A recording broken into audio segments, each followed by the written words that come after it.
हाँ जी, आप क्या कह रही थी? ये सोच लिया है, तो रात को ही हम सोच रहे थे कि चलिए वो वाला मतलब अग्निहोत्र तो गुरुजी हम आपकी वीडियो लगाते हैं तो जैसे मतलब जो, लेकिन जब हमने अब देख लिया आपको कि आप कैसे वो संविधा स्टार्टिंग में रखते हैं, वो हमने थोड़ा सा तो समझ लिया ना अब पिछले हवन में थी आप? हाँ जी गुरुजी। अच्छा अच्छा। राखी वाले।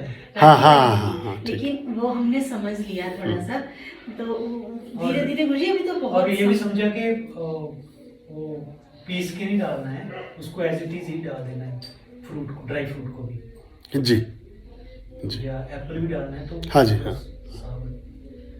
और गुरुजी वो आपने बोला था ना नारियल को वो ऊपर से काट के डोरी बांध के 9 गांठ लगानी है, तो वो हमें लगा कि ठीक है आपने नवरात्रों में बोला था कि वो लास्ट पर आपने ऐसे करा। मैंने आपसे इसीलिए क्वेश्चन भी पूछा था कि वो हम जब दिल करें उसके लिए गुरुजी हमने एक गोले ला के रखते हैं हम घर पे, 8-10 गोले हमारे घर में पड़े रहते हैं। अब पड़े रहते हैं, मतलब ये नहीं होता जब हमें लगे कि 2-3 रह गए तो मैं ये भी शोर मचाने गोले खाएं, तो गुरुजी अब पूर्णिमा अमावस्या हो या पूर्णिमा हो या कुछ भी ऐसा लगे तो वो मैं बनाती हूँ उसको। बहुत बढ़िया चीज़ है वो, अखंड भंडारा है वो। सहस्त्रों कीट पतंगों को, हजारों छोटे मोटे इंसेक्ट्स, ये ब्राउन एंड ब्लैक अंट्स, इन सब को आप जिमा देते हो, क्योंकि प्राणी की गिनती परमात्मा के दरबार में एक समान है। जैसे मनुष्य की है वैसे गाय की है, वैसे हाथी की है, वैसे चींटी की भी उतनी है, उसके सब बच्चे हैं ये ईश्वर के। तो आपने अगर इतनी सारी चींटियों को, इतने सारे कीड़े मकोड़ों को वो खाना खिलाया, तो वो दुआ देते हैं कि आज हमें कहीं काम करने जाने की, खाना खोजने जाने की ज़रूरत नहीं पड़ेगी। तो हे ईश्वर, इस व्यक्ति को सदा सलामत रखना और ये सदा हमारे पास ऐसी चीज़ें भेजता रहे, तो ये सुखी रहे, ये स्वस्थ रहे, ये इसके अन्न धन के भंडार भरे रहें, तो ये हमें भोजन मिलता रहेगा उनका। और वो जो दुआ है उन हजारों कीट पतंगों की, वो आपको फिर इस पुण्य के रूप में प्राप्त होती है। गुरुजी और जो आपने नवरात्रों पर बोला था कि नारियल को 9 गांठ बांध के मतलब गोले को गोले को गांठ बांध के वो आर्ट्स के लिए हम आटा भर के उसमें चीनी थोड़ा सा घी भून करके वो आर्ट्स को दे सकते हैं। तो गुरुजी वो आपकी वीडियो सुनने के बाद मैंने किया, और उसमें ना गुरुजी वो मतलब जब नेक्स्ट टाइम देखते हैं हम लोग तो वो वहाँ पे तो मतलब ये चाहे 15 दिन में चले जाए उस साइड में, तो वो तो 15 दिन में गुरुजी मतलब पता नहीं जाता, लगता है कि कहाँ गया वो। तो मैं इनसे पूछती हूँ, मेरी गुरुजी उसमें ये होता है कि वैसे उसको कभी, आपकी बात को बीच में रोक के कहूँ, उसको कभी जाके दोबारा खोद के देखना नहीं चाहिए। होते नहीं गुरुजी, अच्छा, होते नहीं क्योंकि उस साइड में जब जाते हैं तो वो कुछ नहीं ऐसा दिखता। Very good. हाँ, वो सब खा जाते हैं उसको। उसके में ये होता है, यही तो महत्व है कि वो बहुत ही सीक्रेट जी चीज है। तो मैं सोचती हूँ कि हम दोनों को सीक्रेट नहीं पता होना चाहिए। हमारे बच्चे हैं, कल को हम उन्हें बताने वाले हम हैं, आप हमें बताने वाले आप हैं, उन्हें बताने वाले हम हैं। तो मैं डेली जब भी इनके साथ भेजती हूँ अमावस्या पे या पूर्णिमा पे, तो मैं एक बच्चा अपना कोई ना कोई साथ में भेजती हूँ ताकि उसको पता चले कि इसको ऐसे करना है और ऐसे भूनना है। तो ये प्रक्रिया बच्चों के लिए भी आजीवन सही रहेगी ना गुरुजी। बहुत अच्छी है, ये तो संस्कार है और क्या है। जो चीज़ आप उन्हें सिखा रहे हैं, ये उन्हें धीरे धीरे अपनी सारी विधियां खुद ही पता चल जाएंगी कि किस चीज़ को हम कैसे करें तो उसका क्या लाभ प्राप्त हो सकता है। तो ये तो बढ़िया बात है। तो ये जरूरी नहीं है कि नवरात्रों में करना है, हमें अपने कभी भी अमावस्या या पूर्णिमा पे। मैं तो कह रहा हूँ आप एक बार एक काम करो, चलो वैसे तो हम इसमें परमिशन नहीं देते कि आप चेक करें, एक बार जाके चेक करो कि कितने दिन में चींटियाँ खा लेती हैं उसको। जैसे किसी गमले में दबा, कहीं ऐसी जगह दबा दो जो आप उससे रिव्यू कर सकें। अब 15 दिन में आपकी चींटियों ने उसको यूज़ कर लिया, अब 1 साल तक ऐसा भंडारा करके देखो कहाँ क्या वारे न्यारे होंगे आपके। तो आपको लग रहा है 15 दिन में कंज्यूम हो गया, फिर अगेन 15 दिन में जाके एक अमावस्या, फिर पूर्णिमा, फिर अमावस्या, फिर पूर्णिमा, तो यानी कि हर 15 दिन में आपका राउंड घूमता रहेगा। तो जैसे आपने 24 गोले दाब दिए जिस साल में, वो 24 गोले दाबने के बाद आप समझिए कि बस आपने वो गोले अपने ग्रहों के बुरे ग्रहों पर मारे हैं गोले, बहुत गोले हैं, वो उनको उड़ा देंगे बिल्कुल, जो भी जितनी चीज़ें खराब हैं। वो गुरुजी जब हम मैं बनाते हैं, मैं उनको एक बच्चे को अपने खड़े करती हूँ कि भाई देख ले ऐसे बनेगा, ऐसे आटा भूनना है, ऐसे रेड होना चाहिए। मतलब जो चीज हम खा सकते हैं खुश होकर, वो भी थोड़ा उसमें घी भी डालना चाहिए। हाँ, डालकर वो भी। अब वो बोली तो गुरुजी अब तो भंडारे भरे हुए हैं आपकी मेहरबानी से, तो वो तो माता रानी अब गुरुजी किलो वाला तो हिसाब ही अब तो 5 किलो का कैन तैयार। ट्रेन वाला हिसाब हो गया। और गोले भी हम स्टॉक में अब लाते हैं। Very good. पहले होता था कि एक गोला ले आए, नवरात्रों में आ गए तो वो उसे हलवा बना लिया तो खा लिया तो बस हो गया।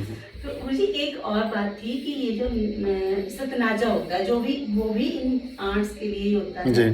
तो उसके में हम मतलब हमारे हिमाचल में जैसे बोलते थे कि ये चीज़ें मिलानी होती हैं, उसमें मिलाते हैं काले तिल, सफ़ेद तिल, काली सरसों, पीली सरसों, धुली हुई मूंग की दाल, धुली हुई माँ की दाल और चावल। ये 7 चीज़ें बना के सतनाजा बनाते हैं।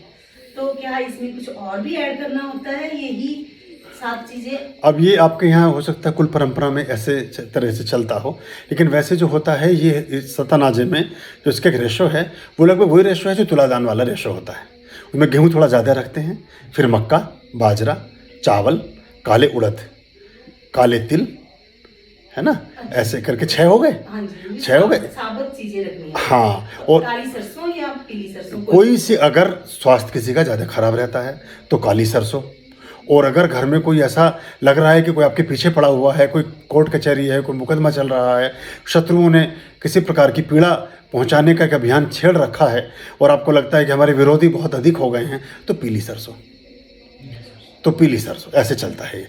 इसमें फिर अगर आपको लगता है कि कोई बूढ़े बुजुर्ग हैं उनको बीमारियां ज़्यादा लगी रहती हैं तो उसमें अलसी ले लो, साथ में अलसी डाल सकते हैं। अच्छा। हाँ, तो ऐसे करके इसका और क्रम हम कुछ भी ना ऐसे, हो, मतलब घर में सब नॉर्मल माता रानी की मेहरबानियां हो तो फिर आप तो वो तो मेहरबानी फिर बढ़ती ही जाएंगी। प्रॉब्लम तो ये करने के बाद जैसे इस क्रम को करोगे तो प्रॉब्लम्स तो सारी खत्म होनी शुरू हो जाएंगी। फिर आप वही क्रम रखें, गेहूँ रखें, गेहूँ ज़्यादा रखें, गेहूँ है, उसके बाद काला उड़द है, मक्का है, बाजरा है, चना है, और आपका इसमें एक चीज़ और हम मिश्रण करते हैं अगर कभी संभव हो सके, शक्कर या गुड़ भी मिला देना चाहिए कभी कभी। जी, ठीक है। शक्कर और गुड़ भी अगर डाल दें, कंटेनर गुरुजी किलो 2 किलो वाला भर के रखें और वो उसमें डालते जाएं। जो भी आपको ठीक लगता है, जितना ठीक लगता हाँ, है। वैसे हम जैसे आपने एक कट्टा बनाया, 5 किलो का कट्टा बनाया, आधा किलो उसमें शक्कर डाल दो, ये छोटे छोटे गुड़ की डलियां करके डाल दो, हाँ जी, हाँ जी। तो वो एक डली किसी के यहाँ रखी रहेगी, ठीक है, वो तो महीने भर के लिए उसकी पार्टी चल रही है, वो रोज जरा सा खुर्चेगी अपना, फिर आराम से उसका काम चलेगा। जी, तो मैंने एक वो ऑब्जर्व भी किया है। हाँ। कि जब मैं चींटियों को अकेली शक्कर डाल के आता हूँ ना, तो वो अपने घर के अंदर नहीं लेके जाती है, वो वहीं पे खाती है आराम से। हाँ। वो धूप में बैठ के या शाम हाँ। में बैठ के वहीं पे खाती रहेगी। और अगर चावल और ये हम और चीजें डाल के आते हैं तो वो हर चीज अंदर होती है। हाँ, संग्रह करते हैं उसका। जी, हाँ, उसको इकट्ठा करते हैं रेनी डेज के लिए, जैसे- उन्हें बाद में खाने के लिए। और कई बार इनका अलग एक सिस्टम है, ये रिपोर्ट इनकी रानी होती है एक, हाँ जी, हाँ जी, तो वो बिल्कुल सिस्टम हाँ, है। वो पहले उसको जाके, हाँ, उसको उनको वॉच किया है गुरुजी। पहले एक लेके जाते हाँ। हैं, फिर 15 मिनट बाद फिर लाइन स्टार्ट होती है। पूरे सैनिक आते हैं सारे, वो टेस्टिंग हो जाती है, चीज़ ठीक है, इसको लाया जा सकता है रसद लाया जा में, सकता है। इसको स्टोर किया जा सकता है, फिर उनकी ड्यूटी लगती है और वो रानी बैठी बैठी सब चेक करती रहती है कि चीज़ ठीक आ रही है कि नहीं आ रही है, क्या हाँ जी, है, हाँ जी। और फिर वो जब उसको ऑर्डर करेगी तभी वो उसको यूज़ करना शुरू करते हैं। बहुत डिसिप्लिन है इन लोग, इनका ऐसे बकरियों का है, इनका ये अपना एक अपनी अलग दुनिया है। मैनेजमेंट अपना अपनी इनकी एक अलग तालिबानी सरकार है। उस तरह से चलता है इनका काम। सरकार है उनकी। और वो मतलब हमें ये लगता है, किसी ने हमें बोला कि ये किसी का ना 40 दिन नहीं हो सकता, किसी ने हमें बोला था ये 40 दिन है, लेकिन उसकी मेहरबानी ऐसी हुई गुरुजी, हमने उसको 40 नहीं 45 दिन रेगुलर करके दिखाया और भूले भी नहीं एक दिन। कहते क्या चीज़ थी? यही करना। अच्छा, उसने ओके। बोला था, चींटियों मतलब बहुत को साल डालना। पहले, हाँ। 4-5 साल पहले आपके साथ कोई ऐसा कांटेक्ट भी नहीं था हमारा, तो उन्होंने हमें बोला कि किसी का 10 दिन में भी नहीं होता और एक भी चींटी नहीं मिलेगी वहां पे अगर 10 दिन के बाद। और मुझे जब से हम कर रहे हैं इस चीज को, आप मान नहीं सकते, हमें तो कभी ऐसे लगा ही नहीं कि चींटियां चलेगी। वो जिस दिन नहीं होता ना मुझे ऐसा लगता है वो हमारे घर की इधर इधर ही घूमने लग जाती कि शायद वो हमें लगता है कि इसलिए आ गए ये लोग इधर को कि अभी तक हम पहुंचे नहीं वहां पे। वो रूटीन बना रखी गुरुजी हमने शुरू, मतलब काफी सालों से वो हमारी रूटीन बन गई है। कृष्णा डालेगा या कोई भी कोई डालेगा भी स्कूल घर का जाने से मतलब पहले मेंबर स्कूल या जाने स्कूल आने से से या बाद बहुत अच्छा। जब भूल गए बहुत अच्छा। तो वो डालते हैं। तो इनको बोला हुआ कि ये पूरा असल में ये ग्रेटिट्यूड है पूरे अस्तित्व के लिए, पूरे एग्जिस्टेंस के लिए आप एक ग्रेटिट्यूड से भरे हैं, धन्यवाद से भरे हैं। तो जब धन्यवाद से भरे हैं तो परमात्मा ने आपको जन्म दे करके वो कोई बुरा काम नहीं किया। एक आदमी, जैसे घर में आप 5 लोग हैं, अभी आप नीचे भंडार घर में काम कर रहे थे, किचन में काम कर रहे थे, तो जो और लोग हैं जो जिस को एक तरह से समझे उसकी जिम्मेदारी थी, तो जिम्मेदारी वाला आदमी प्रसन्न होगा कि चलो मैं थोड़ी देर बैठ सकता हूँ।